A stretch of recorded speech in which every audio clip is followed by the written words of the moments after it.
विद्यार्थी मित्रांनो नमस्कार. MPSC बूस्टर या चॅनलवरती सर्वांचं स्वागत आहे. तुम्ही जर चॅनल नवीन असेल तर कृपया सबस्क्राईब करा, जेणेकरून तुम्हाला येणारे सर्व व्हिडिओ पाहता येतील. तर आज आपण एका महत्त्वाच्या विषयावरती बोलणार आहे की राज्यसेवा पूर्वपरीक्षा झाली आहे, स्कोअर बऱ्यापैकी आलेत, पण तरी पण रोज वाटतं की कट ऑफचं काय, किंवा मी मेनला असेन का, किंवा म्हणावं तेवढा अभ्यासाची ग्रीप पकडली जात नाही आहे, किंवा मुख्याचं करायचं काय याच्यामध्येच दिवसावर दिवस जात आहेत. म्हणजे काहीतरी स्ट्रॅटर्जी ठरवणं, लगेच ती इम्प्लिमेंट करणं असं होत नाही आहे. तर मग याला उपाय काय, तर कुठून तरी सुरुवात आपण करायला हवी. मग GS2, 3 किंवा 1 ह्यातले जे सोपा पाठ आहे ते घेऊन सकाळी 2-3 तास त्याला द्या. म्हणजे उदाहरणार्थ GS2 घेतला आणि त्यातले समजा तुम्ही कायदे केले नाहीत तर कायदे करायला बसा. सकाळी सेक्शनमध्ये कायदे करा, रोज 1-2 कायदे करा, तुझे नोट्स काढा. किंवा समजा तुम्ही HRD घेतला, HRD मधला जो पार्ट 2 असतो, महिला, बालक, त्यानंतर दिव्यांग, शेड्यूल कास्ट, शेड्यूल ट्राईब, ह्या सगळ्या गोष्टी आहेत. त्यातला कुठला तरी एक टॉपिक उचला, त्याचे वाचन करा, त्याचे जुने क्वेश्चन बघा, त्याचे नोट्स काढा. तर अशा पद्धतीने आपण एक सुरुवात आपण करू शकतो. सुरुवात करणं गरजेचे आहे.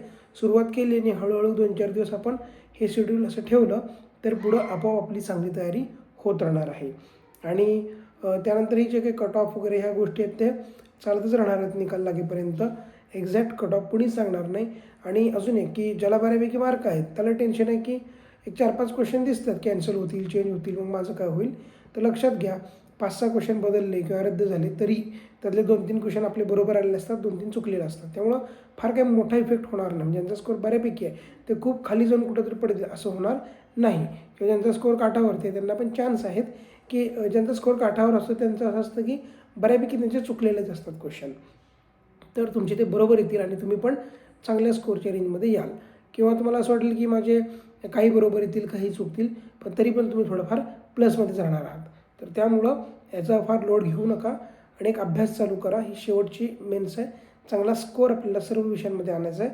तर जो 4 महिने वेळ मिळाला आहे त्याच्यामध्ये आपल्याला एक गोष्ट लक्षात ठेवायची आहे की नोट्स जर असतील तर पुढं गोष्टी सोप्या होतील शेवटच्या महिन्यामध्ये. तर हा वेळ मिळाला नोट्समध्ये घाला, म्हणजे अभ्यासात आपलं लक्ष लागणार आहे. GS 1, 2, 3 कुठला जरी पार्ट राहिला, समजा GS4चा माझा सायन्स टेक राहिला आहे तर मी सायन्स टेकच्या आता नोट्स काढणार आहे.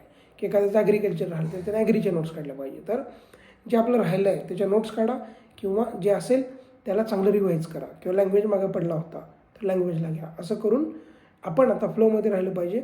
शेवटचे 3-4 महिने आहेत आणि याच्यामध्ये चांगले मार्क पडून पोस्ट काढली पाहिजे. व्हिडिओ